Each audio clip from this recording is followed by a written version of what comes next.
Hello छोट्या दोस्तांनो, आज आपण ऐकणार आहोत फिशिराच्या गोष्टी.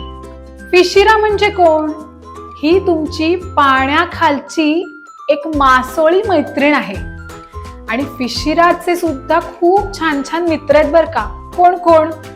एक टंपू नावाचा व्हेल, ऑक्टी म्हणजे ऑक्टोपस आणि किरो म्हणजे फिशिरासारखाच एक छोटा मासा.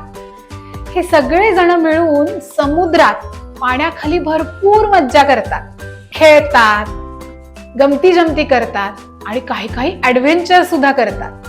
मग ऐकूयात गोष्ट. पहिली गोष्ट मी सांगणार आहे ती चिकू पिकूच्या मार्च 2025 घाबरगुंडी या विषयावरच्या अंकामधली. तयार सगळे? 10, 20, 30, 40, 50, 60, 70, 80, 90, 100 मी आले असं म्हणून फिशिरा तिच्या मित्रांना शोधायला लागली. फिशिरा, टंपू, ऑक्टी आणि किरो सगळे मिळून लपाछपी खेळत होते. फिशिराने डोळे उघडले, इकडे तिकडे बघितलं, पण तिला कोणीच दिसेना. तिला वाटलं होतं की इकडे तिकडे पोहताना ऑक्टीच्या 8 पायांपैकी एखादा कुठेतरी दिसेल, ऑक्टी लगेच सापडेल. किंवा तिला वाटलं टंपू एवढा मोठा आहे, कुठूनही दिसेल, मी लगेच त्याला आउट करेन. पण आज काय आश्चर्य, कोणीच दिसेना. इकडे तिकडे शोधताना तिला एक मोठा खडक दिसला. ती त्याच्या मागे गेली आणि पाहते तर काय, ऑक्टी, किरो, टंपू तिघेही तिथेच होते. पण आपण लपाछपी खेळतोय हे ते विसरूनच गेले होते. असे घाबरून कुठेतरी बघत होते.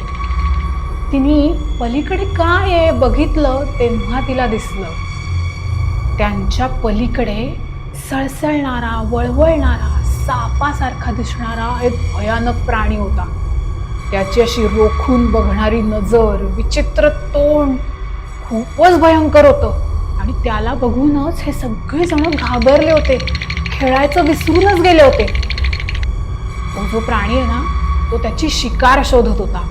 इकडे तिकडे सळसळत पोहताना त्या प्राण्याला एक लाल मासा दिसला आणि मग त्यांनी काय केलं, स्वतःच्या शेपटीने हलकेच त्या माशाला स्पर्श केला. त्याबरोबर त्या छोट्याशा माशाला शॉक बसला आणि तो मासा बेशुद्धच पडला. आणि ह्या प्राण्याने त्या माशाला गट्टन करून टाकलं. बापरे, हे बघून सगळे इतके घाबरले. ऑक्टी जोरात ओरडला, वाचवा, पळा, हा इलेक्ट्रिक ईल मासा आहे. तो आपल्याला शॉक देतो, बेशुद्ध पाडतो आणि खाऊनच टाकतो, पळा. ऑक्टीचं काय झालं माहितीये का तुम्हाला नंतर? ऑक्टोपसच्या पोटामध्ये काळी शाई असते, ते ती अशी भस्कन सोडू शकतात. तशी ऑक्टीने पाण्यामध्ये काळी शाई सोडली आणि त्याच्या आड तो झुप झुप झुप पोहत निघूनच गेला. टंपू खर तर एवढा मोठा व्हेल असून सुद्धा त्या ईल माशाकडे असं घाबरत बघतच राहिला, हल्लाच नाही. त्याला काय करावं सुचलंच नाही. टंपूच्या मागे आणि खडकाच्या मध्ये फिशिरा आणि किरो बिचाऱ्या अडकल्या. त्यांना कुठे पोहत जायला जागाच नव्हती. ऑक्टीचा आरडाओरडा ऐकून ईल माशाचं सगळं लक्ष आता ह्यांच्याकडे आलं होतं आणि तो ह्यांना पकडायला येतच होता. अरे बापरे, पोहायला कुठे जागाच नाहीये, पळून जायला जागा नाहीये, आता काय होणार? तेव्हा फिशिरा एकदम चिडलीच. मी काही अशी ईलच्या तावडीत सापडणार नाही, बघू काय करतो तो. म्हणून ती अशी पुढे पोहत आली आणि जोरात म्हणाली, ए इलेक्ट्रिक ईल माशा, तू असशील शक्तिवान, पण आम्ही पण काही कमी नाही. हिम्मत असेल तर पकडूनच दाखव मला. असं म्हणून ती त्याच्या अगदी खालूनच इतकी सुसाट पोहत निघाली आणि कोरलच्या म्हणजे प्रवाळाच्या जंगलात घुसली. या कोरलच्या मधून, त्या काट्यांच्या मधून, या खडकाच्या मागून सुळ सुळ सुळ सुळ पोहत निघाली. इलेक्ट्रिक ईल मासा चिडलाच होता. तो फिशिराचा पाठलाग करत करत तिच्या मागे जायला लागला. पण ती इतकी वळत वळत वळत गेली होती, तिच्या मागे जाता जाता एका कोरलच्या फटीत त्या इलेक्ट्रिक ईल माशाची शेपटीच अडकून बसली आणि त्याला पुढेच जाता येईल. फिशिराने हळूच बघितलं. हा पुरता अडकला आहे, हीच संधी आहे असं म्हणून ती पुन्हा टंपू आणि किरोच्या इथे आली. ती म्हणाली, चला चला, तो ईल अडकलाय, तोपर्यंत आपण पटकन घरी जाऊया. जोरात पोहत हे आपापल्या घरी पोहोचले.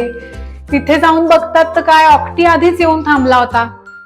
सगळे जण सुखरूप परत आल्यानंतर पहिल्यांदा टंपूनी काय केलं, फिशिराला थँक्यू म्हणलं. थँक्यू फिशिरा, तू युक्ती काढलीस म्हणून बरं झालं, नाहीतर आज आपण संपलोच होतो. ऑक्टी म्हणाला, सॉरी मी मदत नाही केली, मी इतका घाबरलो की मी पळूनच आलो. फिशिरा म्हणाली, आपण सगळेच घाबरलो होतो, पण काहीतरी करून त्या ईलचा सामना तर करायलाच पाहिजे होता. पुन्हा असंच झालं की मग काय करायचं? टंपू म्हणाला, हो बरोबर आहे तुझं, आपण सगळे मिळून आधीच विचार करून ठेवूया, एखादं संकट आलं की काय करायचं.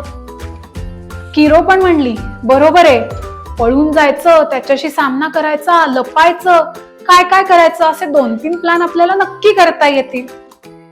सगळे मित्रमंडळी प्लॅन करायला लागले आणि पुन्हा कशालाही जास्त घाबरायचं नाही, त्यांचा मस्त सामना करायचा आणि आपला जीव छान वाचवायचा असं त्यांनी ठरवून टाकलं. काय मग मित्रांनो, आवडली का गोष्ट? ही गोष्ट तुम्हाला अंकामध्ये वाचता सुद्धा येईल आणि ऑडिओवर ऐकता सुद्धा येईल. आमच्या मासिकाचं आणि ऑडिओ स्टोरीजचं सबस्क्रिप्शन कुठे घ्यायचं त्याची लिंक खाली दिली आहे.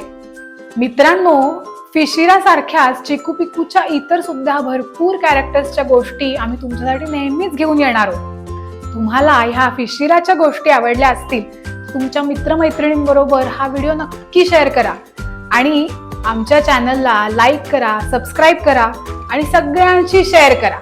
पुन्हा भेटूया पुढच्या व्हिडिओत. Bye bye.